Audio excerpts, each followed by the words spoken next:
voilà le guide. On a beaucoup entendu que les formats des guides qui existent maintenant, c'est surtout des PDF très longs avec beaucoup de textes et on a essayé de faire une ressource un peu plus dynamique et plus facile à utiliser et qui permet aux utilisateurs de choisir quelle section est plus pertinente pour eux et un peu comme d'utiliser un peu plus facilement. Alors, je veux vous montrer un peu raconter comment on a structuré ce guide. Donc, dans l'introduction, vous pouvez rencontrer un peu plus d'informations sur le processus qu'on a suivi, dont je parlais avant de ce qu'on a entendu des utilisateurs et aussi la définition en général de marché public durable et comment on est parler et les différentes dimensions de ça dans l'environnement le social et économique. Et après, les trois parties dont je parlais avant, c'est la planification, la mise en place et les données ouvertes d'évaluation. Donc, la première partie de planification, OK. Là, on parlait un peu de, comme je disais avant, des choses qu'on doit faire pour mettre en place une stratégie d'achat public. Donc, le premier pas qu'on doit prendre si on est en train de penser à appliquer des achats publics dans notre gouvernement, soit local, soit national. Et ça couvre des choses comme la régulation et quelle régulation doit être mise en place, comment définir les priorités. Donc, c'est très difficile de commencer à introduire des critères d'évaluation durable dans toutes les choses qui en couvrent. Donc, c'est très important de voir comment on peut prioriser. Après aussi, comme je disais, le suivi et évaluation. Donc, si on a commencé à introduire des critères de durabilité, comment on peut voir si ça marche et ça fonctionne et introduire des changes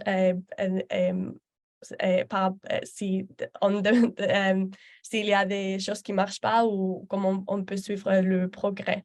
Après, aussi des mécanismes d'assistance, ça c'est des choses comme par exemple, il y a des gouvernements qui ont des critères de durabilité, ceux qui sont en train d'appliquer des achats durables peuvent seulement copier et coller dans les processus et c'est une façon très facile de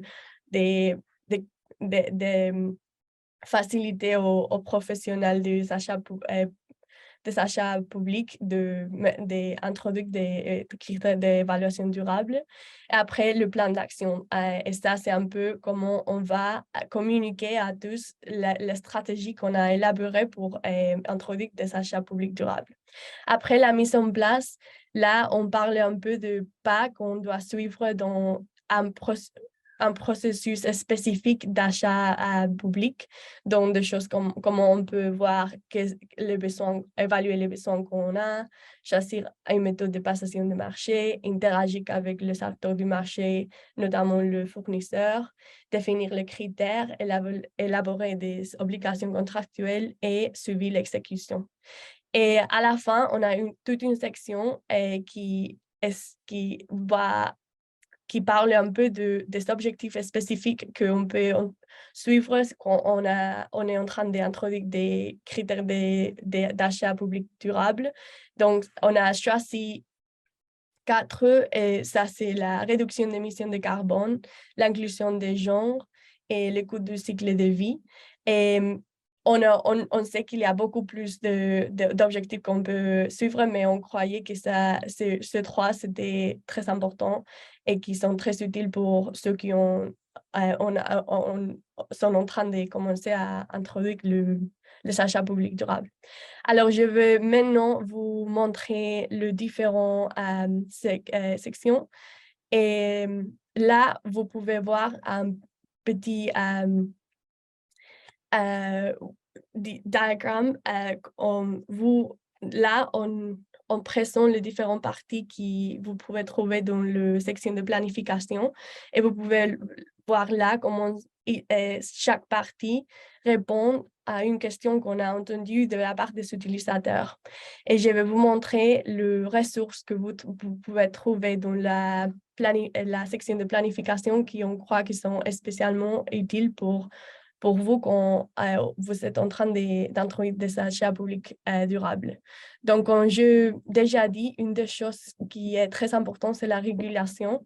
Et on a entendu de la part des utilisateurs que parfois, il y a vraiment peur entre les gens qui sont en train de penser si intégrer des critères de durabilité dans les achats publics parce qu'ils ont peur que ça va contre la régulation et que si, par exemple, les régulations existantes dit que le prix est le seul critère d'évaluation admissible, il y a une croyance qui on peut pas introduire de critères de durabilité si ça c'est la situation. Donc, ce qu'on fait, cette ressource est toujours en anglais, mais comme Carrie a dit, ça va être traduit prochainement.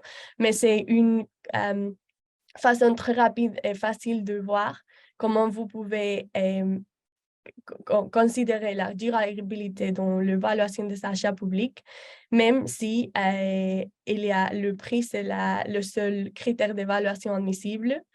Et si vous pouvez aussi tenir en compte d'autres critères que le prix, comment faire ça. Donc, on croit que cette ressource est très utile parce que c'est une façon très rapide de voir comment vous pouvez intégrer des critères de durabilité dans votre évaluation.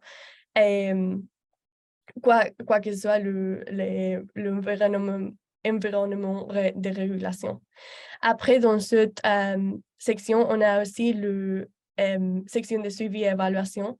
Donc, comme on a dit, c'est très important de définir des objectifs. Donc, qu'est-ce qu'on veut attendre quand on est en train d'introduire des critères d'évaluation durable et comment on peut mesurer le progrès qu'on fait par rapport à ces objectifs. Donc, ici, vous pouvez trouver une façon pour mesurer le progrès. Ça, c'est aussi en anglais, mais comme vous pouvez voir, vous avez des objectifs. Donc, par exemple, un objectif peut être la réduction des émissions de carbone, et c'est quelque chose que je sais que c'est très important pour beaucoup de gouvernements maintenant. Donc, quand vous avez choisi cet objectif, vous avez après des indicateurs pour voir comment mesurer le progrès. Donc, ça peut être, par exemple, combien d'achats publics ont introduit un critère de durabilité qui fait mention aux émissions de carbone. Donc, on a ici, ce qu'on explique, c'est les différentes façons que vous avez pour mesurer les progrès progrès faits par rapport à ces objectifs, mais aussi comment vous pouvez récupérer les données dont vous avez besoin pour mesurer ces efforts. Donc, on croit que ce ressource est aussi très utile et très important si on veut vraiment atteindre des objectifs de durabilité qu'on veut, qu'on est en train de faire des achats publics durables. Après, dans cette section, mise en place, donc là, comme j'ai dit, on parle un peu plus sur les différents pas qu'on peut prendre quand on est en train d'introduire des critères de durabilité durable dans un processus spécifique d'achat.